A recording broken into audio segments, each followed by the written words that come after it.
amazing Canadian, a gentleman who's the founder of the Rideau Institute. You're the vice president right now.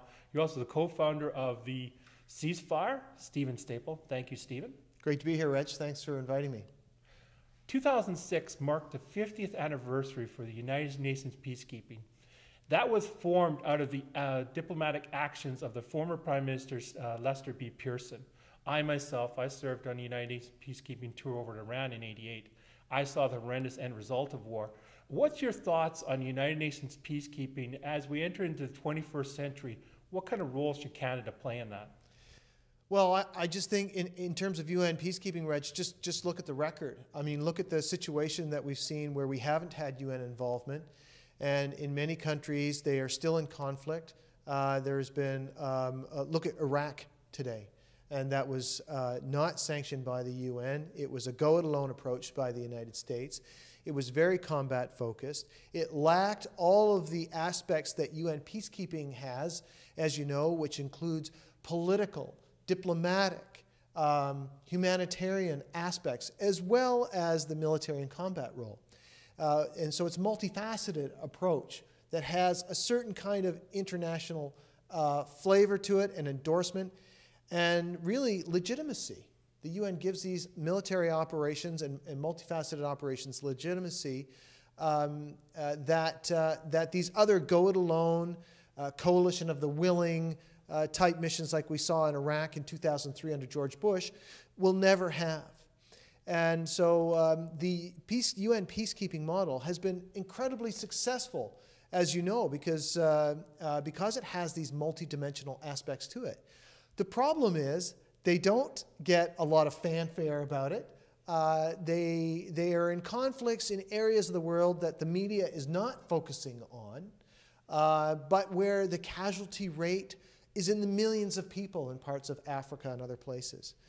But I was fascinated, Reg, when I read the RAND Corporation, which is a think tank in the United States, compared US-led missions to UN-led missions and found that UN-led missions were much more successful. Sometimes they took longer, but they were more successful and actually cost less in the end. So traditionally, Canada was at one time the #1 contributor to UN peacekeeping. We sent more troops to UN peacekeeping missions than any other country. And today, under this government, and even the previous government, it has dropped. Until now, we're one of the lowest contributors, somewhere around Mali, around 53rd or 54th out of countries that contribute troops to the UN, and we are at our lowest point. Ironically, at this moment, though, there are more UN peacekeepers on deployment around the world than ever before. So that's the irony of it, that UN peacekeeping is more active, more popular, more successful than it has ever been today, but Canada's involvement has never been lower than it is right now. And I think that Canada should get more involved in UN peacekeeping operations. The Canadian public wants it, and I think it's part of our heritage and an area that we can make a unique and important contribution, much more than we can in any kind of war like we're seeing in Iraq right now. Also with the Afghanistan war, you know, if you take a look at history, Alexander the Great, the British Empire, Russia, and other nations have not been able to hold on to Afghanistan.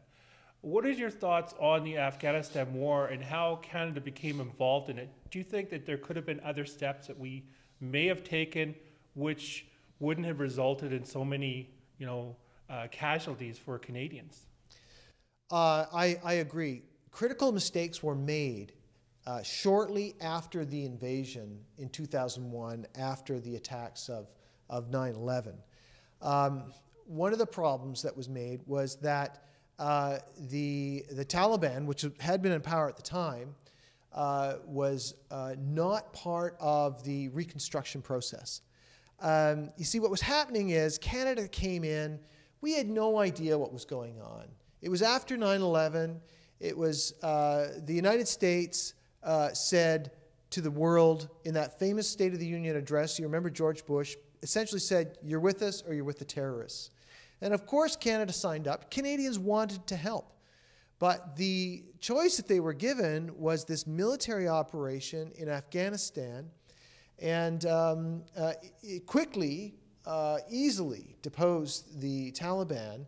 But we really didn't realize we were entering a civil war that had been going on for years and years. And so the war on terrorism was overlaid on top of the civil war that was going on. We took sides. We excluded the other. And of course, they went back into the hills, went into Pakistan, regrouped, and continued an insurgent war.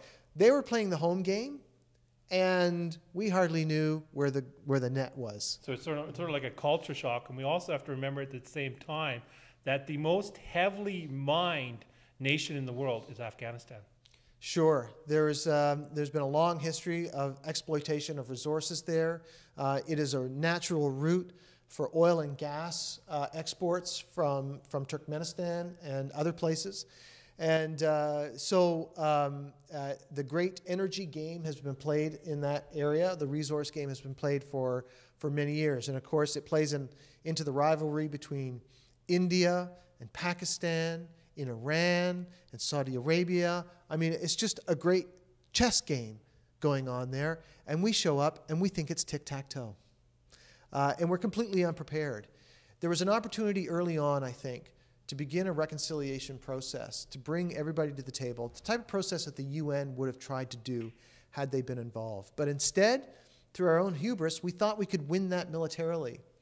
And by 2004, 2005, 2006, when we moved from the north down to the south in the operation in Kandahar, originally under Operation Enduring Freedom for a good part of a year, it was pretty clear that this was going to be a long war and we weren't likely going to win it.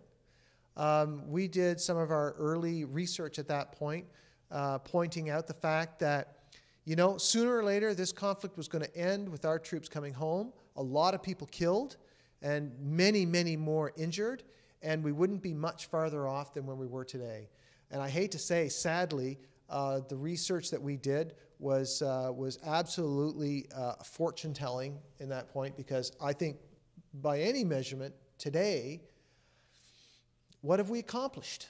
We did a video interview with retired Major Mark Campbell, and the details that he talked about, he served over in Afghanistan, and the horrendous end result, I mean, he lost both his legs, he died on the operation table 3 times, and how he was been treated since returning to Canada is appalling. We also did a video interview with retired Master Corporal Paul Franklin, and he lost his legs over in Afghanistan too. So there's been an awful lot of returning veterans that have lost limbs, or in some cases have come back and they have PTSD now, right? I know that you were talking right before the video interview about how Ceasefire has sent out those postal cards to 5,000 members in the military. You want to talk a little bit about that, and then we can return back talking about Afghanistan at the same time. Sure. I think that these are very much connected because, first of all, I'm appalled at the way this Harper government has been treating veterans from Afghanistan. I think they should be ashamed of themselves. And I think it's time for veterans to be heard, to raise their voices. I know that many serving personnel that I know, quietly serve their country. They respond to the call. They feel that they are doing what's needed to protect Canada, to protect other people. And they take up that mission and they give it their all, in some cases their lives and limb, literally, in order to fulfill that. But they do it with a stoic silence. They do it under the direction of the government, under the orders of the government of the day, to do that. And that's the type of people they are. But I think things have changed now. And after a decade of war in Afghanistan, in a war that was not clear, that this government, the previous government, and that this government extended for many years, with the sustainment of many more injuries and lives when they could have ended it much sooner. They owe vets an explanation. What was the war about? Why did it go on so long? Why are the veterans that are being returned not being treated fairly? Why have the service centers that have been set up to service veterans been closed across the country? Why are the benefits being reduced? Why is it that they just don't want to hear from veterans? They don't want their voices being heard. I think it's absolutely appalling. And while we were critical of the war, we understood that these men and women are serving because the government has asked them to. And as citizens, I'm not part of the military, although I come from a military family myself. My grandfather is buried in Holton in Belgium. He died after the Second World War. And his father, my great-grandfather's name, is engraved on Vimy. So I come from a military family. But we opposed this war because we didn't think it was the right war, and we didn't think that we should be putting people's lives in harm's way, and that it wasn't going to accomplish what the government said it was. And so now they need to come clean. They need to come clean with what the war was about in Afghanistan, and they need to treat veterans with respect, and that the public has an obligation to make sure that Canadian men and women are never sent to a conflict like that so unprepared, so unaware of what was happening, and in a way that I think was dishonest. And now it's up to the government to treat those veterans in the best way that they deserve. But, they're not, because I think they know that they did not achieve what they said they were going to do in Afghanistan. And yes, they want to celebrate it as some great victory of honor and valor, but they don't want to talk about the human cost of those decisions, or the financial cost for that matter. That's what we should be talking about. I mean, we have to talk about the toll it's going to cost to the social programs here in Canada. 15% of the people living on the street, they're homeless in Toronto alone, are military. And that's Afghanistan veterans and the veterans that served before Afghanistan. I feel that what's going to happen is that we're going to see here in Canada, as we progress on, like 10 years down the road, 20 years down the road, the veterans that are now 20 years old that served over Afghanistan, 20, 25, and around that age, they're going to get close to my age. And the ones that weren't affected by PTSD or some other injury, as they age with, they're going to start seeing in their mind, and this might cause homelessness. This is something that's, I think it's a powder keg that's waiting to go off. And I fully agree with you. Do you feel that the new Minister of Veterans Affairs, and also with the upcoming election sometime next year, do you think that finally the government's going to come clean, or other political parties, maybe the NDP or the Liberals, maybe the Green Party, someone's going to finally come clean to the Canadian people and talk about what happened? I don't think this government is going to come clean at all, Reg. I think that they see wounded veterans as a persistent reminder of all the mistakes that they made in Afghanistan. And they don't want them to speak up. They don't want them to be heard. And they just want to put them on the shelf and have them be quiet. And that's why people need to speak up. We oppose the war, but Ceasefire also stood up for veterans when they were being so poorly treated by Minister Fantino. When we saw those videos and the disrespect that Fantino was displaying towards veterans, I've stood up against Fantino before. He's attacked me in the House, so I kind of know what that was like, and he was Minister of Veterans Affairs at the time. And so we put an appeal out to all of our members, and we sent more than 5,000 emails and postcards to the government demanding that Harper treat veterans with respect. And we are very proud to take that role and to take that position. And it was one of the most successful events and actions that we've done. And these are from people out there who were opposed to the war, who the government said were unpatriotic and whatnot. It's the peace movement and people that, are concerned about war that I think care the most about people that are serving. Those are the ones that are saying, never send people into conflict until you've exhausted all other possibility. And never put people into a conflict unless there's also diplomatic and political and humanitarian aspects, which comes back to the UN peacekeeping role. A lot of people that are pushing for war have never seen war itself, have never seen the end result. And I can tell you personally, 1988, shortly after my 21st birthday, I'm sitting over in Iran.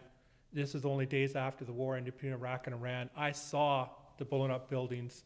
I saw the burnt out shells of tanks inside the roads. I looked into the children. I saw terror in their eyes. I still close my eyes sometimes, and my mind will go back to thinking that. That's why I say that we have to exhaust all other avenues.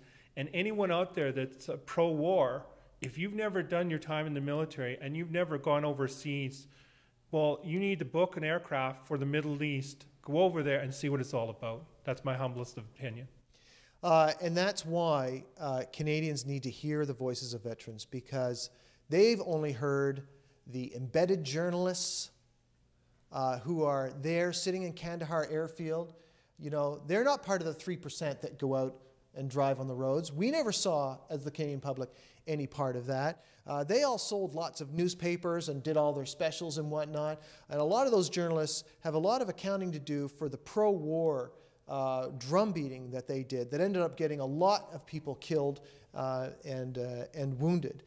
So we need to hear veterans' voices out there to remind this government about the human cost of the decisions that they make, and to make sure that Canadians realize that unless we stand up and hold our government to account about the conflicts that they choose to enter into, that we're giving our service people not the respect that they're due. And so Canadians need to be engaged. They need to put pressure on the government. They need to be watching to make sure when the government is deploying our forces, what kind of conflicts are we getting into, and then to make sure that it's the last resort possible and that it's absolutely necessary. And once that conflict ends, that those veterans are well cared for afterwards. In the few short years, we've actually seen the Canadian defense industry, growing exponentially. We've seen a deal that's been done last year with Saudi Arabia that we sold $10 billion worth of military vehicles, equipment. At the same time, we've also purchased the C-7 and other military expenditures. How is this going to affect Canada in the long term? I mean, short term, everyone's looking jobs, jobs, jobs, but what about the long term? Well, I'm really worried about the effect of all of this spending in military hardware that we're buying, what the effect will be on people who are serving in the armed forces. And here's why. The Harper government has set out an economic strategy of building up the arms industry. And so when you build up an arms industry, it requires a lot of spending in Canada. So even though you're trying to sell it internationally, you have to put a lot of money up front in Canada. So when we're buying C-17s, when we're buying close combat support vehicles, when we're buying new warships, and we're spending a lot of the Canadian taxpayers' money on it, the taxpayers are going to say, well, what do we need all this stuff for, right? So the government, in order to justify the expense, needs to find more wars for us to be involved in. They need to make sure, if they're trying to buy F-35s, that we've got lots of airplanes involved and CF-18s are put in conflicts. We need to make sure our ships are there. We need to make sure we got troops on the ground. And so it's a cycle. It's a cycle, Reg, where in order to justify the money that's going in to build the industry, that's fattening the wallets of the corporations that are building all this, that are mostly based in the United States, that the people who get squeezed in all of this is not just the taxpayer from less resources available for social programs, but also the men and women in the armed forces who are sent into conflicts in order to justify all the corporate profits that are going to the arms industry. And I think that is a cycle that we're not aware of, that we're not thinking of, but is something that has to be top of mind when we're doing this. So I've been very concerned about the growth of the pro-war lobby from these companies. You know, I worked in Ottawa for many years. I work here in Toronto, but in Ottawa, the Rideau Institute, our offices are right on Spark Street. You can't step out the door without tripping over some arms lobbyist making his way up to Parliament Hill. It's rife with it. The footprint of the defense lobby in Ottawa is unbelievable. It's probably only second to the oil and gas lobby there. And they're making a fortune off of Canadian defense spending. They made a fortune off of Afghanistan. They lined the wallets of the CEOs and the corporations over Afghanistan with all of the money that went out the door on that equipment. At the same time, men and women are losing their lives, they're losing their limbs, their families are being torn apart. I just think that's wrong. So the new charter, I wanted to quickly add, the new Veterans Charter gives a payout, whereas the old one gives a monthly payment. So what I feel needs to be done with the new charter is they need to, I'm not saying throw it away, because it is a vast improvement over the old charter, Veterans Charter. We just need to tweak it a little bit. You need to basically provide the monthly payments to the veterans that have lost limbs, they're suffering from PTSD. Don't give them that lump sum, just give them the monthly payments and provide for their health care. I mean, that's something I wanted to quickly add. Yeah, I think you're bang on. And why are we scrimping on money in Veterans Affairs and Veterans Care when we have $47 billion for F-35 Lemons that are not good fighters, they're not good bombers, they're not appropriate for defending Canadian airspace. They're essentially overpriced bomb trucks is what the F-35 is. And again, we're going to line the pockets of Lockheed Martin on this. We have no job guarantees out of this project. Unlike other projects, there's no guarantees of jobs for this, only vague promises from the manufacturer. So there seems to be lots of money for stealth fighters and no money for veterans. What's wrong with that picture? Retired Major General Louis Mackenzie pointed out that why don't we revive the Avro Air? They were saying that the Avro Air is an awful lot better. What he said was we're better off with surface-to-air missiles than the F-35. So the question being is there a more affordable thing than the F-35? Because the CF-18, they got to be replaced. Sooner or later, we're probably talking 10 years down the road, they're going to be unsafe to fly because of their age. What Canadians have to realize, we have to stop looking at the caviar and the Cadillac stuff and start looking at the meat and potato stuff that's affordable, that also won't cut into other programs. In your opinion, is there other options that we could look at to replace the CF-18s? Absolutely. I mean, in the Canadian game, it's air defense. That's the role of the Air Force in terms of a sharp, pointy end kind of mission that we'd have there, in addition to logistics and transport aspects and reconnaissance. Those are all the three missions. But really in Canada, we're talking air defense. We're talking about our commitment to NORAD. Look, when people are hijacking planes and flying them into buildings, of course we're going to need an Air Force. Of course there's a role for aircraft there. We have the world's longest coastline. We need to have some ability to be able to patrol it and conduct intercepts. But we don't do that with a stealth F-35 fighter that's made really to be part of the first wave of a sneak attack roaring over the beaches of some foreign country in the Middle East to drop bombs. That's really not what we need an Air Force for. We need something to protect Canadian cities. We need something to defend our sovereignty, to provide patrols over our coastline, and I think to provide a logistical capability. I think the C-17 fleet that we bought is grossly overpriced and way more than we needed, but we've got them now. And that kind of capability of transporting goods and moving them to areas of conflict that are along with the Hercules fleet that we have, is something that's really desperately needed by the United Nations in terms of aid and relief. Those are capabilities that I think Canadians support, not stealth fighters, overpriced equipment like that this government seems intent on buying. With the aging nuclear weapon stockpile we have, in the United States, Russia, and China, and even Iran's pushing towards getting nuclear weapons. Also, at the same time, here in Ontario, how we have nuclear plants and produce nuclear waste. How can we look at dismantling these nuclear weapons and moving towards a greener energy that doesn't produce this nuclear waste? Because people have to realize that these byproducts are taking hundreds of years to become inert. We have to store them somewhere. It's going to cause damage to the future generation. What's your thoughts? Well, you made a nice connection there between nuclear weapons and nuclear power. One is to produce electricity. The other is to produce sheer terror in your enemy from the sheer destructive power of nuclear weapons. In a lot of people's minds, they're not connected. One is about power grids, the other is about missiles and things like that. But I'm always reminded, Ralph Nader famously said one time, if they could build bombs out of sunbeams, we would have had solar power a long time ago.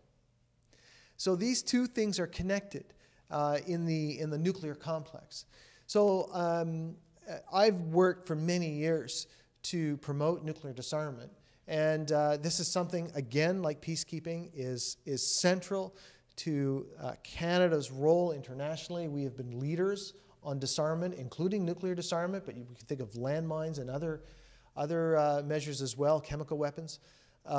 So we have been at the forefront of pushing for nuclear disarmament, and I think that's something that we've really lost, and other countries have taken leadership, and Canada has fallen behind. And that's something that we need to reclaim our role internationally. Of course, we don't have nuclear weapons of our own. We had them up until the 1980s, US weapons based here in Canada, and we had them in Europe too. But they are all gone now. But we need to help those other countries find ways to get rid of their nuclear weapons and move away from nuclear power, as you point out. I mean, I'm thrilled that here in Ontario, the government has closed down all the coal-fired generating plants in order to help climate change. Well, now it's time to move on to nuclear. And let's shut down the nuclear plants too, because that waste, as you say, is going to be around a long time. I mean, imagine, Reg, if the Romans had nuclear power. We would be building highways and suddenly unearthing caches of nuclear radiation that had been lying there for 2,000 years. I mean, that's how long this stuff is going to be around. So we need to, first of all, stop producing the nuclear waste and move to a green economy. As Canada, what we're seeing right now is that all these Canadian military bases are appearing all over the world. And our military presence. Now, in the past, we've had our Navy go all over the world, and we've had UN peacekeeping too. But what is the cost going to be financially? And we're talking from funds that could put towards social programs in regards to building more of these military bases in other nations that are Canadians. I think this is something that you're touching on, Reg, that most Canadians have hardly any idea. That Peter MacKay, when he was defense minister, started setting up a network of military bases around the world. Now, he was trying to say that, oh, they're all about pre-storage of equipment and things like that. So why do we need to do that and buy C-17s and other rapid deployment capability? It seems to be a duplication of capabilities there. But it's never been adequately explained. Why do we need these bases in the Caribbean and in South Asia and in Europe and in Africa and other places like that? Why are we setting up these bases here? And what are we pre-positioning there? Are we just buying equipment and sending it there? It doesn't make any sense to me. And it just is about the fact that, to be honest, after 9/11, defense spending shot up like a rocket. No other area of our budget, other than national security, including spy agencies and everything else, increased year after year. In some places, defense spending went up over 10% in the late 2000s. It's only now starting to edge down. But we were seeing massive increases. The fact is, they had more money than they knew what to do with. So every crazy scheme and plan that these guys had in those Twin Towers in Ottawa at D&D HQ, they just pulled them out of the drawers and said, finally, we can get our military bases like we always wanted, without any rationalization or justification. So there could be stockpiles in these military bases of equipment and other things that we're probably looking in, if not the billions, in the tens of billions of dollars. Absolutely. I mean, you don't set these up for a year or two. These are long, and we're signing leases for them. So what is the thinking behind all this? And why is it we have money for all these? We can open new foreign military bases. Meanwhile, we're closing veteran service offices in Canada. And getting back to 15% of the homeless here in Toronto.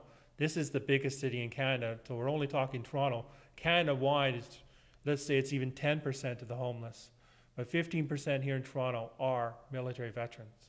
That's a shocking number, particularly now in this winter when it's going to be very cold and climate change is wreaking havoc on our weather. I think our whole infrastructure is unprepared to deal with the effects of climate change and the unexpected drops and fluctuations in temperature. It's affecting everything, and including our own social programs to deal with homeless people who are out there. We just recently had 2 more deaths of people freezing to death in Toronto because of the cold weather this week. This is going to be a factor that we're going to have to deal with. So we're going to have to acknowledge that the homelessness, the poverty, and the veterans issues are all linked together. Can you quickly share your website for Ceasefire? Sure. So we have ceasefire.ca is a network of over 25,000 Canadians that want Canada to become a peace leader once again. And we not only engage people on the website through email and social media, but we give people the tools to speak out too. We do online petitions, we do the postcard campaigns, we do all kinds of things to help give voice to people that disagree and want to put a more positive international approach for Canada. And it's been very successful. We've had a lot of great policy victories over the last few years. We've won some, we've lost some, but look, the way I look at it, Reg, you know, it's a game of tug of war. You know, we pull in one direction, the other people pull in the other, but the number one lesson about tug of war is that you never let go of the rope. Well, thank you so much for agreeing to this interview and coming on. And I just want to quickly add, you know, if anyone out there, you want to look at the Ceasefire's website, go to it. They may have some more questions for you, Stephen. I agree that we quickly covered a lot of topics tonight, but I thank you so much for your time.